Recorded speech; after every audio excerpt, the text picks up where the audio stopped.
व्यास मुनि अपने शिष्य को साथ में लाए।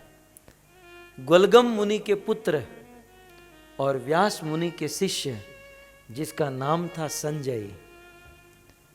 वेदव्यास मुनि ने संजय को दिव्य दृष्टि प्रदान की और संजय को कहा, संजय मैं तुम्हें दृष्टि दे रहा हूं कि कुरुक्षेत्र की रणभूमि में जो भी चल रहा है वो लाइव, जैसे हम लोग लाइव देखते हैं ना टीवी में, वो लाइव जो भी कुरुक्षेत्र में हो रहा है वो सब तुम देख पाओगे। और क्योंकि धृतराष्ट्र की आंखें नहीं है इसलिए कुरुक्षेत्र में जो हो रहा है तुम धृतराष्ट्र को सुना पाओगे। अब देखिएगा मजे की बात, अब क्या हुआ कि वहां पर दोनों सेना आमने सामने आ गई, युद्ध शुरू होने जा रहा था। संजय जी ने कहा कि महाराज मैं आपको सुनाऊं। धृतराष्ट्र ने कहा क्या सुनना है इसमें,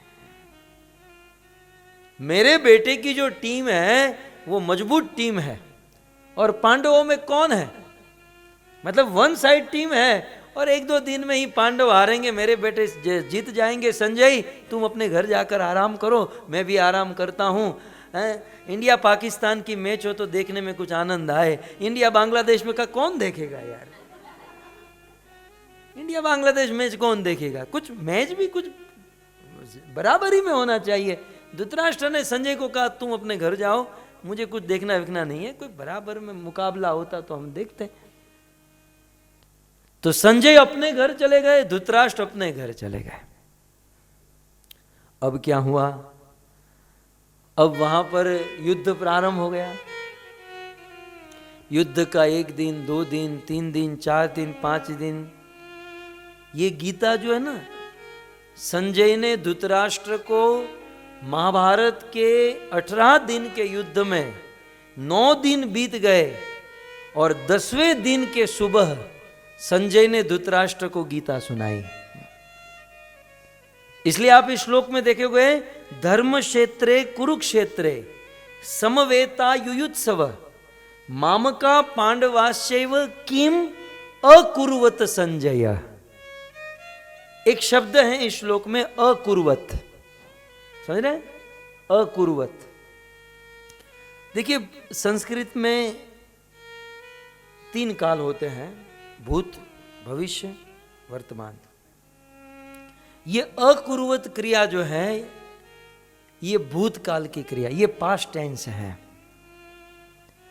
यदि लाइव चल रहा होता तो धृतराष्ट्र संजय को कहते, संजय किम कुर्वत संजय, हे संजय क्या हो रहा है मुझे ये बताओ।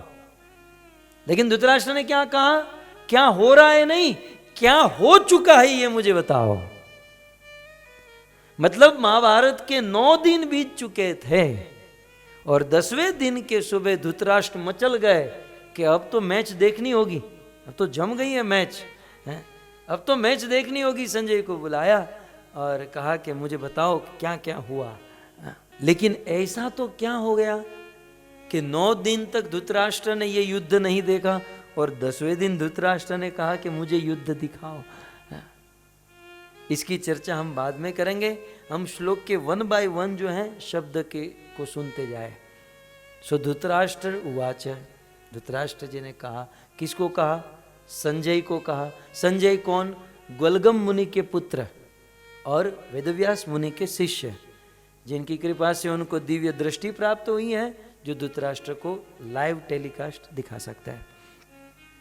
धृतराष्ट्र ने क्या कहा, धर्म क्षेत्रे कुरुक्षेत्रे, हे संजय धर्म क्षेत्रे कुरुक्षेत्रे, उस भूमि का नाम क्या है, कुरुक्षेत्र। महाराज कुरु की, कुरुवंश के राजा कुरु की वह धरती हुआ करती थी। उस कुरुक्षेत्र के विषय में आया है कि कुरुक्षेत्र की भूमि पर परशुराम जी ने जब 21 बार क्षत्रियों का विध्वंस किया तो वह धरती खूनों से भर गई थी, खून की नदियां वहां पर बह चुकी थी। बड़े बड़े राजाओं ने इस धरती पर बड़े बड़े यज्ञ किए थे और इसीलिए धृतराष्ट्र ने कुरुक्षेत्र की भूमि का विशेषण दिया। कुरुक्षेत्र की विशेषता क्या है, कुरुक्षेत्र क्या है, धर्म क्षेत्र। धृतराष्ट्र जी का कहना है कि संजय, ये कुरुक्षेत्र जो है वो धर्म का क्षेत्र है, और इसीलिए आज मुझे चिंता हो रही है, क्योंकि कुरुक्षेत्र धर्म का क्षेत्र है और इस क्षेत्र में धर्म की ही विजय हो सकती है। मेरा बेटा अधर्मी है और अर्जुन पांडव सब धार्मिक है, और धार्मिक होने के कारण उन्हीं की विजय होगी। इससे हमको क्या सीखना है? वो लोग युद्ध करें मरे, हमको क्या, हमें प्रैक्टिकल क्या सीखना है ये मैं आपको बताऊं। धर्म क्षेत्र कुरुक्षेत्र से हमें प्रैक्टिकल शिक्षा क्या लेनी है? भगवत गीता जैसा महान ग्रंथ, जुग जुग तक लोग इसे सुनकर अपना कल्याण करेंगे, लेकिन इस ग्रंथ की शुरुआत एक स्थान से हो रही है, क्षेत्र से हो रही है। केवल गीता ही नहीं, भागवत की शुरुआत कहां से हुई? नैमिष निमिष क्षेत्र, नैमिषारण्य से। रामायण की शुरुआत क्या कहां से हुई? भरद्वाज मुनि बस ही प्रयागा, प्रयाग से। जितने भी सद ग्रंथ हुए, उन ग्रंथों की शुरुआत एक विशेष स्थान से हुई है। और ये सारे ग्रंथ बताना चाहते हैं कि किसी भी कार्य में सफल होने के लिए स्थान की बड़ी महिमा है, स्थान की बड़ी महिमा है। जैसे आपको फैक्ट्री डालनी है तो पहले रिसर्च करेंगे, यहां पानी होना चाहिए, यहां जगह होनी चाहिए, ट्रक आ सके ऐसा हाईवे होना चाहिए, फ्रीवे होना चाहिए। यदि आपको कोई दुकान खोलनी है तो आप देखोगे लोकेलिटी क्या है, लोग आएंगे कि नहीं। ठीक उसी प्रकार भजन करने के लिए भी स्थान की बड़ी महिमा है। यदि अनुकूल स्थान हो तो थोड़ा बहुत किया गया भजन बहुत फल देता है, और स्थान यदि अनुकूल न हो तो बहुत सारा भजन करो, फल बहुत कम मिलता है।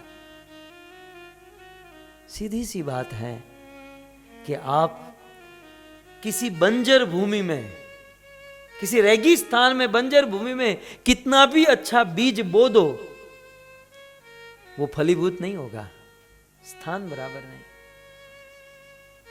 लेकिन बहुत अच्छी जमीन है, उसमें बीज बोने की जरूरत नहीं, ऐसे ही बीज पड़ा रहता है तो उग जाता है। भूमि का प्रभाव, स्थान का प्रभाव है भक्तों। कई बार कुछ लोग कहते हैं ना, भाई घर बैठे भगवान मिलेंगे, भगवान सब जगह पर है, ये भक्ति सेंटर में जाने की क्या जरूरत है? आप लोगों को भी कहते होंगे कि किसी के पति नहीं आए, वो घर बैठकर मुंह बिगाड़ रहे होंगे। कुछ लोगों की पत्नी नहीं आई है, ये घर घर की कहानी, चिंता मत करो। हाँ। जो तोर गति वो मोर गति, हम सब की एक ही गति है। हाँ। लेकिन कुछ लोग कहते हैं कि भाई भगवान सब जगह पर है, और कहावत भी कहते हैं, कुछ लोगों ने सेट करके ही रखा है, मन चंगा तो कथौटी में गंगा, मन चंगा तो कथौटी में गंगा। मतलब मन चंगा है, अच्छा है, तो घर बैठे गंगा। स्थान का प्रभाव होता है, स्थानम प्रभावम, विशेष स्थान पर। जैसे आप देखते हैं, हम लोग एयरपोर्ट में जाते हैं, बड़े बड़े मॉल में जाते हैं, इसमें दो ऑप्शन होते हैं, एक होती है सीढ़ी जिस पर हम चढ़कर जाते हैं, और एक होती है लिफ्ट जिसमें केवल खड़ा रहना है, ऑटोमेटिक ऊपर पहुंचा देगी। सीधा समझ में आता है ना स्थान का प्रभाव। एक स्थान ऐसा है जहां पर पसीना निकल जाएगा 5वें माल पर चढ़ने के लिए, और एक स्थान लिफ्ट में आप खड़े रह गए तो आपको 2 मिनट में 5वें माले पर। ठीक उसी प्रकार एक कुछ स्थान ऐसे हैं जहां माला जब जब के मर जाएंगे लेकिन फल कम मिलेगा, और भक्ति सेंटर है, ये मंदिर या गोकुल मथुरा वृंदावन जैसे पवित्र स्थान ऐसे हैं, थोड़ा भी भजन किया तो अनंत गुणा फल प्रदान कर देगा। ये है स्थान का प्रभाव, स्थानम प्रभाव। तो ये प्रभाव होता है सत्संग का, स्थान का प्रभाव होता है। स्थानम प्रभावम, भगवत गीता के प्रथम शब्द से ये सीखना है कि धर्म क्षेत्र कुरुक्षेत्र, कुरुक्षेत्र जो है धर्म क्षेत्र है, क्षेत्र की बड़ी महिमा है। मैं अक्सर वो कथा सुनाता हूँ ना, कि एक बार शिव जी भगवान विष्णु के पास गए, दोनों के बीच में चर्चा चल रही थी, शिव और विष्णु के बीच में। तब तक क्या हुआ, पद्म पुराण में वर्णन कि शिव जी के गले में जो सांप है ना, और भगवान विष्णु का वाहन गरुड़ है, गरुड़ जी बैठे थे, शिव जी के गले का सांप गरुड़ जी को कभी ऐसे मारे, कभी यहां से मारे, कभी गरुड़ जी परेशान। वो बार बार वो सांप गरुड़ जी को ऐसे परेशान करे, कभी सिर पे मारे, कभी यहां फुफकार, कभी ऐसे फुफकार मारे। 2-5 मिनट तो सहन हुआ। यार भक्त की भी कैपेसिटी होती है ना, तृणादपि सुनिचन, ठीक बात है, लेकिन यार हम भी आदमी हैं। गरुड़ जी ने आंख दिखाकर कहा, तेरे जैसे हजारों सांप 1 सेकंड में खा जाऊं। तू ये मत समझना कि तू मुझे कब से परेशान किया जा रहा है तो तू बहुत बलवान हो गया है। मैं गरुड़, मेरे नाम से सांप डरते हैं और 1 सेकंड में हजारों सांप को मैं खा जाऊं। लेकिन क्या करूं, तुझे भी खा सकता हूं, लेकिन तू जिस स्थान पर बैठा है उस स्थान की बड़ी महिमा है? स्थानम प्रभावम न बलम प्रभावम। ये तेरा बल नहीं है। सांप का क्या बल, गरुड़ के साथ, और वो भी भगवान का पार्षद गरुड़। गरुड़ के सामने वो सांप की क्या वैल्यू। बोले तेरे बल का प्रभाव नहीं, न बलम प्रभावम स्थानम प्रभावम। तू जिस स्थान पर तू शिव जी के गले में बैठा है इसलिए सेफ है। तू एक बार शिव जी के गले से उतर कर दिखा, तेरी पास्ट हिस्ट्री बदल ना दूंगा तो मुझे कहना। एक बार तू उतर के एक बार फुफकार मार के देख।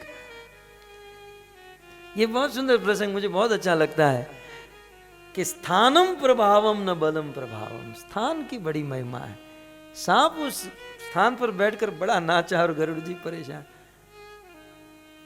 जब तक हम पवित्र स्थान में हैं सेफ हैं, जिस दिन स्थान पवित्र छोड़ा उस दिन गए। तो धर्म क्षेत्र कुरुक्षेत्र की भूमि जो है ना धर्म क्षेत्र की है। और आज 10 दिन 9 दिन तक तो धृतराष्ट्र को कुछ नहीं हुआ, लेकिन 10वें दिन धृतराष्ट्र के मन में विचार आया कि यार ये जिस भूमि पर युद्ध हो रहा है ये भूमि धर्म क्षेत्र है, और धर्म का क्षेत्र होने के कारण, धर्म की भूमि होने के कारण ये भूमि धर्म को सपोर्ट करेगी, अधर्म को सपोर्ट नहीं करेगी। मैं आपको एक बात बताना चाहता हूं, ये जो युग चल रहा है ना ये कलयुग है, और ये जो समय चल रहा है ये समय अधर्म को सपोर्ट करने वाला समय चल रहा है। ये जो अभी फिलहाल जो समय ये अधर्म को सपोर्ट करता, इसीलिए आप देखोगे जहां पाप हो रहा है वहां हजारों लोगों की भीड़ होगी। पैसे खर्च करके लोग पाप करने के लिए जाएंगे, और जहां पवित्र कार्य हो रहा है आप फ्री में प्रसाद खिलाओ, आप लोगों की सेवा करो, लेकिन बहुत कम लोग होंगे। क्यों? क्योंकि हम लोग गलत युग में हैं। यही कार्य सतयुग में होता ना तो अपना नाम बन जाता यार, लाखों लोग बैठे होते, लेकिन क्या करे कलयुग में। समझ रहे मेरी बात आप? ये समय जो है अधर्म, और अधर्म करना है तो चुटकी में।